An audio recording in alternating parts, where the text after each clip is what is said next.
everybody. We were out in the old Wiki Wild West last night. Excuse me, but tonight's show is back east mostly. You know how conference realignment goes. It's A10 time. Excuse me, one more time. The captain, Mike Collin, joins me right now to chop it up about a conference that once again rated as a top 8 league in all the land last year. Recording live from somewhere, this is One and Done. Get out the insurance cards, get out the copays. The office is open, my friends. Brought to you by drroto.com. It's time once again for everybody to come aboard that one and done train. A little bit lacking here tonight, but we're not lacking with the energy at all. Welcome to One and Done. Bienvenidos a todos a One and Done, your fast break of college basketball información, and we're powered by drroto.com. I'm your sometimes humble host. My name is Jay Heinrich, the conductor of the aforementioned One and Done train. Follow me on X at Dr. William Cannon. Follow us on the show page at One and Done CBB. And while I get my voice right, follow this man, El Capitan himself around these parts at MC Holland 34, the OG Money Mike, Mr. Mike Holland. Mike, I'm going to need you tonight to carry some of the load. I'm going to need Kaylin in the live chat to carry some of the load. What it do? Hey, what it do, baby? Hey, we do this 3 times a week, man, whether a game time decision, whether we're, just under the weather, if you go back and look in the history of One and Done shows, there was a bracket breakdown. I think the first year me and Eric did this, where midway through, I literally lost it. And there's been multiple DFS shows where I was by myself and could not make it through. But yeah, I'm excited, man. I can't believe Kaylin's in the live chat. That's awesome. It's A10 night. Freaking love the A10. So I'm excited to talk about this one and get it going, my man. Yeah, no doubt about it. Kaylin, good to see them in the live chat. Hopefully you join them as well. We're going to do our best to get through this one. Mike might do a little bit of the lifting tonight, excuse me. Sounded good in the studio, man, ahead of time. And that's what happens, dude. Just get on and all the energy starts going, man. Maybe I'll bring it down a notch. All good, man. One and Done crew will carry. One and Done crew, we'll be there. So last year, Mike, let's get into the A10 preview right now. We're going to do a little bit of a recap of last season first. Last year, they ranked 8th out of 31 in KenPom strength of conference. VCU and George Mason share the regular season title at 15-3. VCU would also go on to defeat George Mason in the A10 championship tournament final, if you will.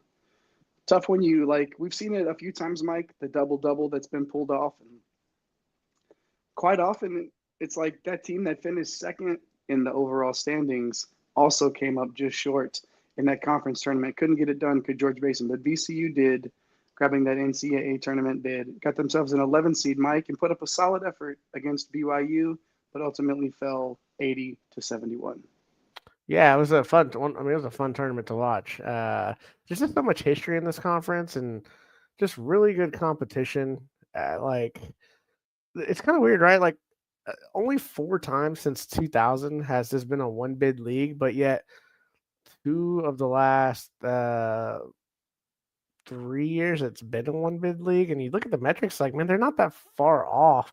I think it's more of a deal where you have these super conferences now getting an extra, couple of bids here to where it makes it just really, really tough for these stronger mids like the A10, and especially with the come up with the WCC being basically a 2-bid league every single year with St. Mary's and Gonzaga. So I'm not a fan of this league, not being 2 bids. Not at least getting 2 bids. So there's just talent all over the place, man. Yeah, I'm excited because this is one of the better ones that we've done. A super talented conference for sure, and we hope that the live chat reflects the talent of the subscribers on this show as well. Here coming up, the liveliest live chat, Mike, as they say in all the land. So join Caitlin in the live chat. Make sure you push those buttons, like and subscribe. Over 1,560 subscribers, 1,566, I believe, Mike, is what we were sitting at the last time I gave it a peek. Let's go ahead and let's boost those numbers up. Those are rookie numbers, guys. Let's boost those numbers, all right? Let's get up there towards 1,600 and maybe even 11 gazillion, fulfillion, and 1. That's the ultimate goal, but We'll settle for 1,600 here Why in the not? next couple of weeks. So why not? Let's get there. So push all those buttons. If you haven't already, follow our guy. Hey, new Twitter handle alert at Nape C. Hustle, the Hall of Famer himself, pushing the buttons tonight. So shout out to Nape. Got the updated handle there. So follow him over there on X and follow our guy at Fantasy Nav. Eric the Blue, a little bit muted on the Eric tonight. But shout out to Eric for getting the studio ready. The fire graphics you're going to see later as well. He's the best follow on Twitter for football or for fantasy football this side of the Mississippi. Which side, Mike? Whatever side you're on, that's the side. Okay, very good. Follow everybody. Follow the whole crew. Let's get to the old A10 now, Mike. We like to start in the low tier. We like to go low tier, then we go to the mid tier, and then we go to the high tier. That's just low, mid, high. That's how pyramid kind of works, right? And usually, the bottom part of the pyramid, of course, is the biggest. It's the foundation. We're gonna put a spin on it again tonight, like we always do. The foundation, the low tier, if you will, of the A10 starts with LaSalle. The Explorers 5-13 last year. All good things must come to an end, Mike. The Fran Dunphy era officially ended after 623 wins. The winningest coach in Big Five history. Mike, you never really want to be the guy that replaces the guy. So Darius Nichols has his hands full here as he tries to do that with Coach Dunphy. Yeah, and I mean, look, it's a new roster for Coach Darius Nichols, and coming over from Radford. Outside of returning guard Eric Acker, man, like Nichols is going to bring with him guard Truth Harris over. He averaged 9 points per game for him last year, and for Josiah Harris, who averaged 8 points and 7 boards. But man, like ultimately, I just kind of like it's been towards the end of this Fran Durfee era. Like there's just not enough on this roster to be competitive nightly. Defensively, like that's where they're really going to struggle. It's going to be pretty tough for Coach Nichols in year one, but he's got an opportunity here because this is a little bit of a sleeping giant in the A10, man. So we'll see what the Explorers can do, but I wouldn't expect more than a 3 to 5 win type season in conference. It's really hard to bounce back after losing a coach that's been there for that long. We'll see if Coach Nichols can do that. What about Rhode Island? 7-11 in the conference last year, and with one era sort of coming to an end at LaSalle, the Archie Miller era in Rhode Island is sort of just taking that other trajectory here. Steady improvement over its first 3 years. Yeah, and they were hit pretty hard in the portal. Like they're gonna have to start over with this roster, and it's looking like South Alabama transfer guard Miles Corey is gonna be a big part of it. I think he's gonna be a pretty nice player for them. Averaged nearly 14 points, 4 assists for South Alabama last year, and we'll see what Tyler Cochran really can bring to the table. He missed all of last year at Minnesota, but he was an absolute dog at Toledo a couple of years ago. So we'll see, if he comes out, 90%, now he's back in, we call this more of a premium mid-major, but, not in the Big Ten, right? I expect him to have a pretty solid year. And yeah, some nice other pieces that are here. The floor spacing and efficiency offensively, though, is a massive, massive question mark. And I think the thing that's probably going to hold him down to 7-6 wins, right around that mark again this year. Moving right along to another team, just like LaSalle, that is replacing their coach, and that's Fordham. The Rams, 3-15 in the conference last year. A team, Mike, that out of the ones that we've sort of discussed so far, I feel like Rhode Island is probably the one in this bottom tier that can make that jump up to the mid tier, make a little bit of noise. Sorry, Fordham. Yeah. Yes, I mean, I think eventually this is probably going to be a smash hire. It might not look like it out the gates here, but we've seen what Mike McPio, did at UC Riverside. So they got to be patient. We got them in the low tier here. I think it's going to take a couple of years to get this program built up. I do like the backcourt. You have Christian Henry coming over from Eastern Michigan. He's a scorer. DeJourt Reeves, a really good player, averaged 17 points per game last year for Iona. And the problem is they're going to be really, really small. They're not going to have a lot of rim protection on the defensive end. So while their backcourt is pretty solid, it's just going to be pretty tough to stop teams. And Man, for Zariq Nutter, like 14 points per game is also a pretty nice player, man. But I 6 to 7 wins, doubling that win total, I think would just be a nice, solid first year for Coach McPayo. I mean, there's some talent on that roster. I could see them making a little bit of a jump. What about Davidson, Mike? 6-12 in the conference last year. The McKillop lineage is just continued. It's that ongoing family business, I guess, if you will. There, Matt now entering his 4th year after taking over for his dad, but not the same kind of results as Pops. Yeah. Yeah, it's been pretty tough, man. And we've got him in the low tier, so we don't see it getting much better. So I don't know if this seat's gonna warm up a little bit here for for Coach McKillop. I mean, he's got some P5 transfers to work with, like Parker Fredrickson from Wake Forest. He's known as an outside shooter, but really hasn't gotten his career going. JQ Roberts from Vanderbilt, a little bit of upside. Obviously, these guys are going to try to take advantage of their opportunity after not really being used at their previous stops. So we'll see if one of them can kind of take another step forward. And you got the Army transfer forward, Josh Scovins, who was a really nice player for the Black Knights here. But that's the Patriot League. This is a little bit of a step up here. And the floor on both ends of the floor, it feels pretty limited here. Yeah, I don't like to speculate on we'll talk about a seat being warm. Yeah. I don't, and that is sort of Kalen's hinting at that, right? Like, how warm is this seat? And it's getting. It's definitely like the point on your stove where like you can still put your hand on top of it, but you can't really leave it on there for very long because it's like that's where he is right now. I feel like right there in that range for sure. So, all right, down there in the bottom tier. It's Davidson, Fordham, Rhode Island, and LaSalle. The old foundation, right? The foundation, if you will. Make sure you hit those like and subscribe buttons if you haven't already. Show the low tier some love. Hey, they need some love. It's going to be a long season for the Rams and the Explorers and the Rams, a couple of Rams down there at the bottom of the conference. And the Wildcats of Davidson as well. Tough sledding ahead for those teams. Let us know if you think we're wrong. Let us know if you're watching later on, if you're not watching live.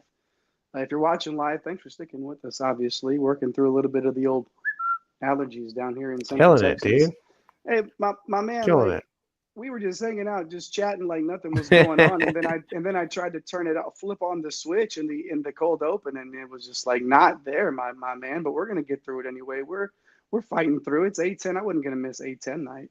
You know what I'm saying? So we're here to do it. So make sure you show us some love. Hit all those buttons, like and subscribe. Good to see Kalen in the live chat. Join Kalen in there if you haven't already. We're the OGs. We're the OGs. It's A10 night, baby. Come on now. We know you got some opinions. I know y'all got spoiled with us going at 9 o'clock every night for a long time. It's only 9:30. We only pushed it back half an hour about a half an hour by the time we got started. So hop in there. We'd love to hear from you. Remember, better late than never, but never late is better. That's the motto around here for sure. So hit those buttons and let's get to the old humid tier. Starting off with the St. Joseph's Hawks. St. Joe's 11-7 last year. Billy Lang, man, in these sort of conferences, when you have the sort of roster that he had assembled, it just feels like a missed opportunity last year with that trio that he had lined up. I mean, 22 win season is nothing to shake the stick at, man. That's not too shabby, but it still feels like an opportunity missed last year for Coach Lang and the Hawks. Yeah, and I mean, we talked about it, man. Had him in the high tier last year. Eric Reynolds, Xavier Brown, Rasheer Fleming. Like, what a trio to have, not just in the A10, but, I mean, man, we thought this was going to be, a roster really that included, I mean, yeah, Derek Simpson, who does return. He averaged 9 points and nearly 4 assists coming over from Rutgers. So he's going to have to step into a higher usage role. Justice Ojibor, he's also back. He averaged almost 3 blocks per game for them last year. Anthony Finkley, the backup big, shot 40% from three. Like, yeah, they still won 22 games, but 11-7 in conference, man. Like, like this was probably one of the ceiling shots that Coach Lang had here, and it just didn't quite happen. But still a good season. I mean, that's when you know your program's pretty healthy when you win 22 games, and you're like, it was a good season. You know what I mean? So, look, you're gonna have Simpson in that backcourt. We talked about Finkley and Ojibor. I still like it. Deuce Jones coming in from LaSalle, he averaged 12.5 points in this conference, 3 assists. So they're gonna have a pretty interesting squad here. Like there's some upside, and it wouldn't surprise me if they won more than 11 games with this squad. I really like what Finkley has to offer, and then you have the rim protection there with some experience in the backcourt, Jay.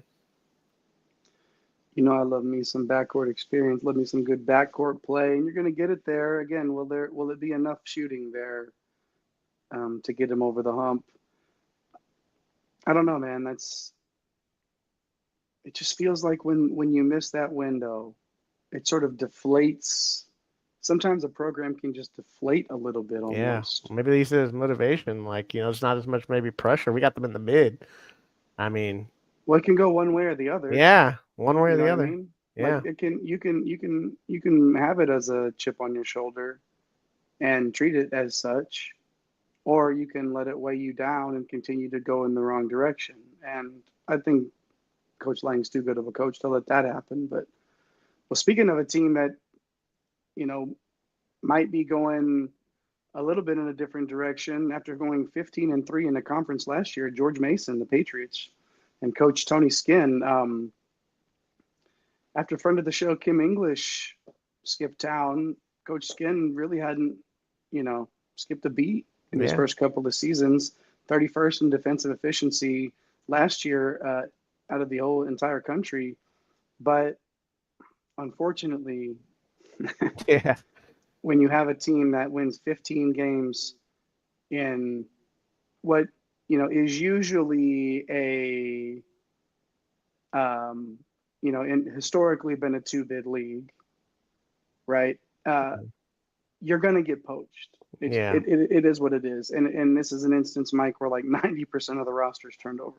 Yeah, it's turned over. We got to see it, man. So, like, look, like St. Joseph's and George Mason are this is just a good league. So, like, could these guys get into the high tier? I mean, it's tough to bet against Tony Skinn, man. You have Braden O'Connor coming back. I mean, he shot 38% from three. He's kind of like the lone contributor, the lone key option for this squad last year. But Skinn did a nice job reloading in the portal. Like Corey Mincy coming in from Presbyterian, like he's got some skin in the game, man. 15 points a game last year, 4.5 assists. We'll see how he transfers in to a tougher competition in the A10.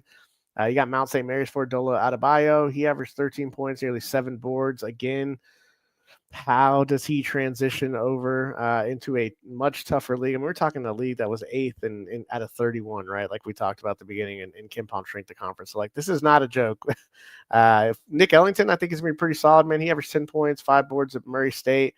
I think really the biggest piece and the biggest concern is going to be the continuity piece. I think the defense is going to be pretty good, but, man, it's hard to expect. There's going to be some 31st in the country. Like, I feel like there's going to be some regression, even if it's 60-70. That's really, really good. But I just don't know offensively that they're going to have enough. It feels like more of like an 11-12 win type ceiling for me, Jay. Yeah, really, that's a ceiling. I know Coach Skinn's a great coach, but definitely. I like to point out what I consider to be like the ceiling type of an effort when we see it in that field. 31st in defensive efficiency feels like the absolute peak of where this team could be. So we'll see if they can get it done for sure. Richmond, the Spiders next up. So George Mason went 15-3 in the conference last year, and we have them right here in the mid. Richmond went 5-13. And so it's kind of right now we're on a roller coaster ride, which also seems to resemble the tenure of Chris Mooney on campus over here recently, the head man since the 05-06 season. And unfortunately, it wasn't like this slow climb. Yeah, it's the climb. No, it was on its way down, and it really to just to cut the BS. It was like the lowest of the low, the worst Yeah. possible thing for Coach Mooney. Man, what about the Spiders? Should we know? Yeah, I mean the bright side here is like they get three guys that come back that started the majority of the year last year. Like you got point guard Michael Tyne, really a double digit scorer. He played over 30 minutes a game, so he's got a lot of experience. He's a sophomore last year, so he's going up into his upperclassman years. He's going to lead the attack, and you have a Postus Romaglu. He's a solid forward. Mike Waltz is a stretch forward. Shot 46% from three while averaging 6 boards per game. Mason shouting out, the returning minutes, but last year was pretty bad. Yeah, it's definitely going to be interesting, man. I like the addition of Will Johnston from Loyola Marymount, 12 points per game, shot 37% from three. AJ Lopez from Maine has also been a pretty productive player, but again, that's in the A East. Like, what is he going to be? Can it be like we're not asking him for 15 points per game. I'm not going to ask him to do that, right? Like, can he be a solid bench contributor for 16 to 18 minutes a game and be efficient? So like all the tools are there for a big bounce back for Richmond.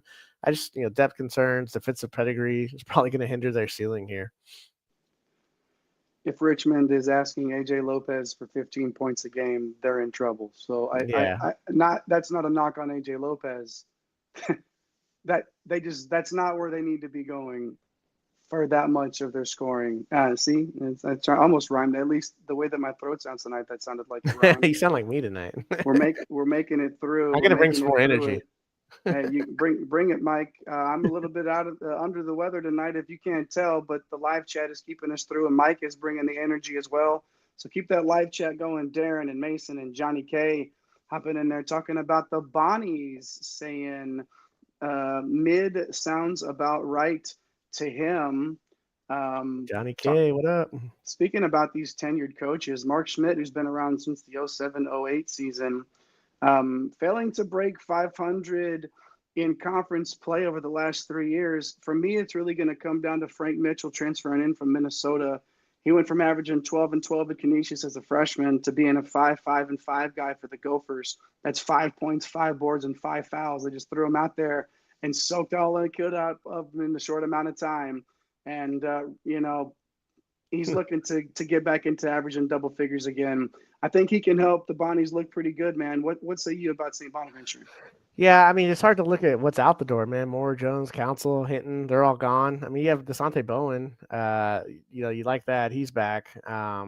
He's got to improve his efficiency. Like, they got to get his assist to turnover ratio above 2 to 1, man. The transfer portal hall, you got Daryl Simmons coming in from Gardner Webb. I mean, 17 points per game, 39% from three. Amari Marshall from Albany has had a long career, been a really good scorer in the mid-major ranks, but now we're in the A10 now. So I think it's a solid floor for this backcourt. It's just kind of right there. I just feel like 9 wins again, man. It's just right there. And then you look at the last team here on the graphic, Duquesne. 8 and 10. The first year under Drew Joyce, it was up and down. There were flashes of potential, though. Like year 2 is going to be filled with kind of a solid mix of portal talent, some rotational pieces. The headliner of this group is going to be Tennessee Martin transfer Terrence Ginyard. He averaged 16 points, 2 assists last year. He's no doubt going to have the ball in his hands a ton as a primary decision maker. Jimmy Williams coming over from USF, like he could be a really nice player in this conference. And then John Hugley, like just up and down and up and down, was started at Pitt, looked great early in his career, went to OU, Xavier last year. Like he's a guy that a slight step down, right, to the A10. But he could be a pivotal piece for them. And you have Jacob Nikas and then David Dixon. These guys are going to step into bigger roles at the forward position for them. And they were key pieces on that NCAA tournament team that upset BYU a couple of years ago. So this is a pretty exciting roster. It feels like Duquesne, St. Bonnet, like all these teams that we profiled in the mid, there's a legit case for them to end up in the high tier if things kind of all go right. And that's not usually what we say, but that's what happens when we start getting into these more competitive conferences. It feels like sometimes, Mike, in the lower rated conferences, right? Like the parity can be there. There's been conferences we've covered where Oh, yeah. a different team has won the conference for the last 8 years straight. Yeah. Like just bouncing around there. A little bit more of some of these tried and true teams in the A10. But just like you said, man, like there's some teams in this mid tier where we like to joke that this is how it's going to be, like lock it into cement, like put it in ink, like that our tiers are what it will happen. But obviously, there's a lot of room for some of these teams to wiggle around, and it wouldn't surprise me at all to see some of these teams in the mid tier make that jump. I mean, is Billy Lang really not going to just have a fire under his ass? And I Yeah. don't mean from the administration. I mean just to coach. I mean to coach this Yeah. team like to 25 wins, Yeah. 26 wins. Like again, like it's not Yeah. out We're of the realm of possibility, man. doubting Coach Skin. You got Chris Mooney Yeah, who's on the roller coaster that should be on the way back up. Like right. Yeah, Mark Schmidt's been here forever. I was trying to come up with an analogy earlier, and I just couldn't come up with one for rock bottom. And that's Yeah. where they are. You know, it's as bad as it gets for them. This is the absolute bottom. Nowhere to go but up for them. We'll see if they can do it. The live chat is on fire. So is my throat, but we're rolling on anyway. Hit that like and subscribe button if you haven't already. 1,566 at the time of recording. I mean, by the time we get done and this is posted and loaded up, there'll probably be like 25,000 subs. At But who least. knows? At You least. know, who knows? At least before we get to the high tier, Darren reminding us that he will not be playing Jaden Epps in the MC Holland 34 Invitational on DraftKings. Shout out to you, Darren, for Under staying 60 true to it. days. Hey, make sure you hit the subscribe button because, yeah, we're doing conference previews now. But if you stuck around this long listening to me talk, I guarantee you're going to want to stick around once the season starts for some DFS chatter to win yourself some of that cash and see those green screens. So make sure you push all those buttons Good one if and you done haven't after dark voice here we got all going, Jay. ready. Oh Hey, yeah. I'm trying not to sink into the silky sound. See, I can't even do it. You threw me off. Even I wasn't even thinking that that's how I was sounding. I just thought I was sounding like what's the guy? What's the kid's name on Little Rascals? Where he sounds like he's the kid that literally carries the frog around. He's probably called Froggy or something like that. Anyways, Too old for that, man. after a shaky start, Mike, it's picking up a little bit, and we are making it through all the way to the high tier. Push that button, subscribe button if you haven't already. Push it right now, and the high tier is going to pop up. Ready? Push the subscribe button. 1, 2, 3. See, just like that. Man, magic touch. I mean, somebody pushed the button right there. One and done after dark. You wish. No, not buckwheat, Darren. You know I didn't mean buckwheat. Let's get to the high tier before it goes completely off the rails. VCU, Mike. Let me take a drink of this Pepsi and tell me about the Rams, okay? Yeah, man. Well, if anybody's wondering, we actually have 5 teams up there in the high tier. We'll get to the one that's missing here in just a second, but we have the VCU Rams, man, and this program's just been awesome. So there's basically everyone gets promoted here. Brian Odom, obviously, 2 great seasons. Enjoy your new stay. Next in line is Bryant head coach former head coach Phil Martelli Jr. And I don't expect this train to slow down. You got a few rotation guys like forward Christian Furman that stuck around. But all the heavy lifting is going to be done by this portal class, man. And it's one that I really like. Like you have a prize recruit for UConn, Ahmad Noel. He's coming over and he's going to have the ball in his hands a lot. You got Oregon swingman Dadrian Tracy, who's got a ton of experience at a winning program. I love this addition. If he can just kind of stay healthy and just, focus on the game. Tyrell Ward, man. Like he's a guy that could legitimately average 15 points in this conference. Averaged 9 to LSU, shot 41% from 3. Just dealing with, health stuff and other stuff. So Martelli also brought with him a couple of key members of that Bryant tournament team last year. You got Barry Evans to come through with them, 13.7 boards, 38% from 3. And then Keyshawn Mitchell, kind of underrated big. We'll see what he can do in the A10 here, but, 8.7 boards. They got a lot of weapons offensively. Should be a pretty high floor team defensively. So obviously really like just VCU program in general is just always really good. Before we move on, Mike, I want to mention one thing here. When you look at players that are transferring into this conference, aside from the ones that are following the coach, look at these schools: UConn, Oregon, Yeah. LSU. Yeah. Okay, like these are not teams that were playing, Quinnipiac on the weekends. You know what I'm saying? Like these guys were in big time basketball programs, and VCU has just reloaded. Who's next in the high tier first, Mike? Yeah, we got the old Revolutionaries, one of Eric's favorite programs, and look, Chris Caputo he got this program back to some winning ways here. Nice bounce back season, 21 wins overall. So year 4, we got higher expectations, man, and the reason why is we got a returning core of guards. You got Christian Jones, 9 points, 35% from three. Trey Autry, 10 points per game, shot 39% from three. And then you got the big man who came from Providence last year, Rafael Castro. Couldn't get really good minutes there at Providence, and guess what? Comes down to the A10, comes second team A10. He's going to be a player of the year candidate. 14 points, 9 boards, over a steal and over a block a game. And then also you can't forget Garrett Johnson missed the entire year last year, but he averaged 13 points and shot 40% from three for them 2 years ago. So kind of feels like this team lacked quality playmakers, at the point guard position. And now they have 2 nice options out of the portal. You got Trey Dinkins from Duquesne. Duquesne in this conference averaged 13 points and 3 assists within this conference. And then Gene Aaron Gurin from Hofstra, man, a really nice player for them. 15 points, 5.5 boards, nearly 4.5 assists. These guys have all the talent. There's going to be big expectations for Caputo's squad this year, man. It's going to be a fun one to watch. And then kind of the next squad that we have up here, Jay, is the Dayton Flyers at 12-6. And where else do you think we're going to put Dayton? This is just what Anthony Grant does. And if it weren't for the COVID year, yeah. You hear it all the time, right? With the Obi Toppin team. Could have won the whole thing. I think they were 30-2 before COVID, hit. And his roster is completely retooled. Posh Alexander's gone, Cheeks is gone, Santos, Key, Smith, but Javon Bennett's back, and he shot 40% from three last year. He's the lone key contributor. That doesn't mean that they don't have talent because of the portal. I love their add of Deshane Montgomery. I think he fits really well next to Javon Bennett. These guys should be able to stretch the floor. He didn't shoot it great last year, but coming into the A10 from the SEC, it's easy to find a little more room. And then I love this add of Cal State Northridge wing, Keontae Jones, who was committed to USC early in the process. Gets out of there after, probably not knowing what was going to happen with Musselman and his rotations.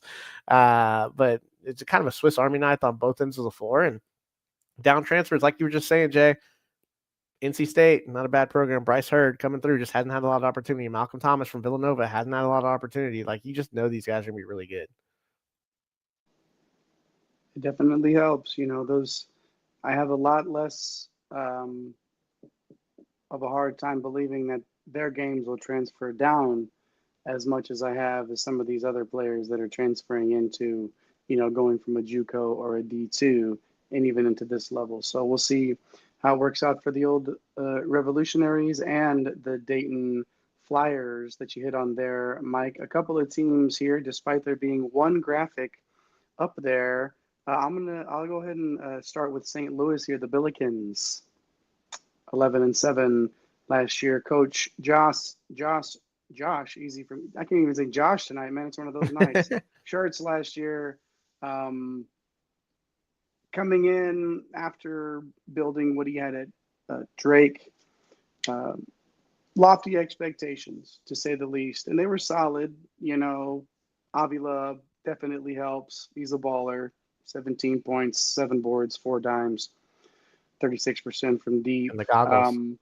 Of course, yeah. Kareem Abdul-Jabbar, right? That's what they call him, right? Not Kareem, Cream.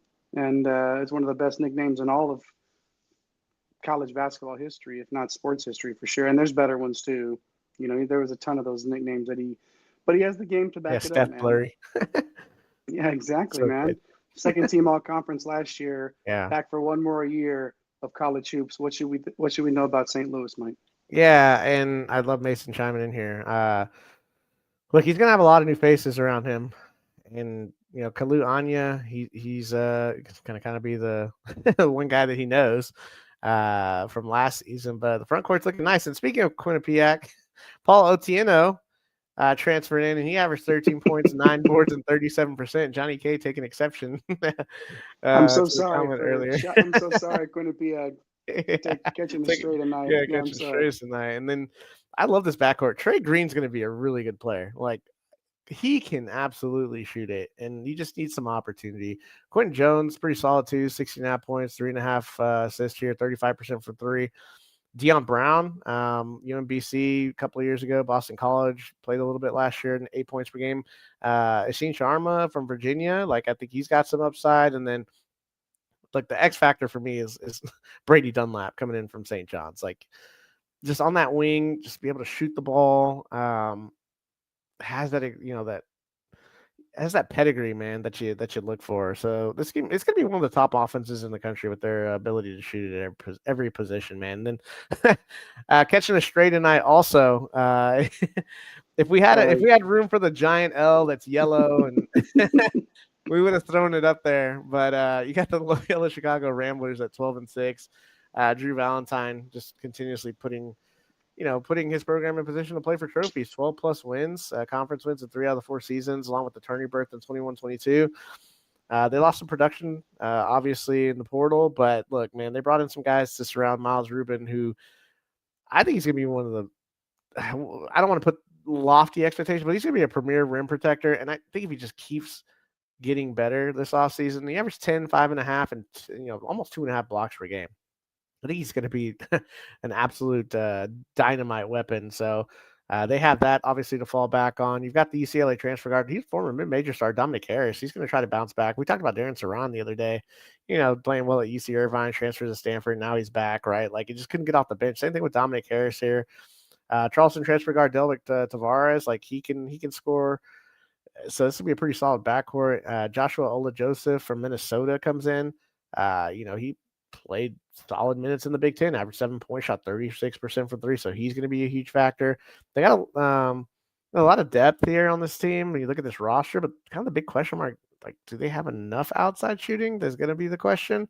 But yeah, so, this mid and top tier of this conference, man, like it's going to get mixed up. It depends on health.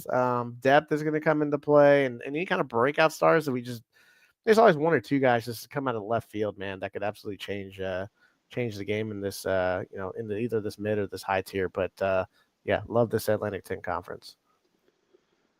I've been asking you at the end of these shows, Mike, who you're gonna pick, but I've been making you go first. I'm gonna go first tonight, and I'm gonna take VCU here. I don't even care that it's Martelli's first year. Like, this is what they do. I don't even care. It's a machine. I'll take VCU. Yeah. Are you leaning towards one of these teams, Mike? It's hard not to pick VCU, but then you look at it, it's like there's Dayton. Like, we have them as high expectations. This might be one of the lower expectations, honestly, right? Like, even though they're still in the high tier for this squad. But yeah, man, it's hard to pick against VCU. Like, if I had to put my money on it today, I would pick VCU. If I had to pick another team out of this high tier, honestly, it would probably be George Washington.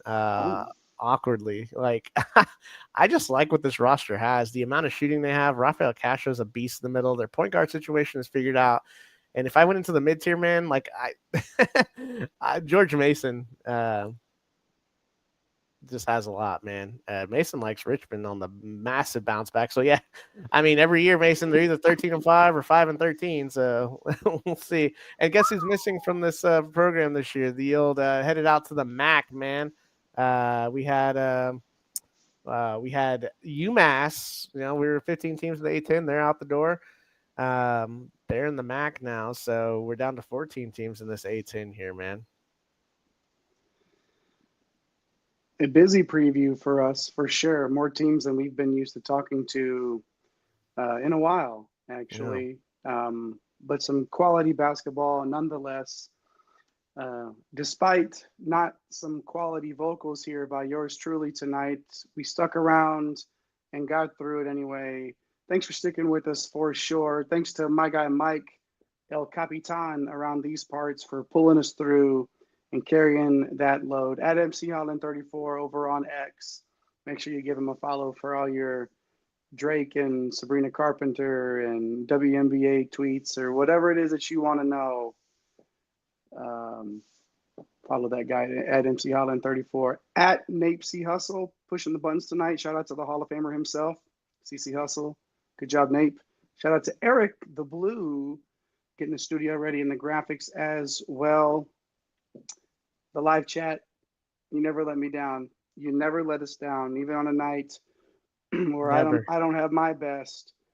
You are always at your best. And it's Darren, Johnny K, Mason, Kaylin showing love. Definitely good to see Kaylin in the live chat. Mason always bringing the heat as well as Mr. Mike Hoochie hanging out in there. Always good to see Mike. Mike's ready for the Big Ten, man. Mr. Hoochie's ready for the Big Ten. You know, Darren, you tried to get me to on the Shaka Smart NIT banner bait. I'm not doing it. Okay, there you go. Johnny K. Johnny K is really just really part of that 12 and 10 year. I love it. Let's keep it going. Shout out to everybody for plants their flag here on One and Done, and shout out to you. I'm gonna try to drink some herbal tea and take care of all this mess in here. Thanks for hanging out with us. Regardless, we definitely appreciate all of the love. Big East is coming soon, Kaylin, but later on this week, if all goes well, we're going to hit the Coastal, right, Mike? I believe on Thursday if you're watching live. Yeah, man. The Coastal Conference coming up, man. The former Colonial, the CAA on tap, man. And then we don't have that many more to go, buddy, as we round out through September. We'll be closing up shop probably in early October. Moving on to some other things. We're making good time, and it's a great time with all of you. So thanks for hanging out with us. Push all those buttons if you haven't already.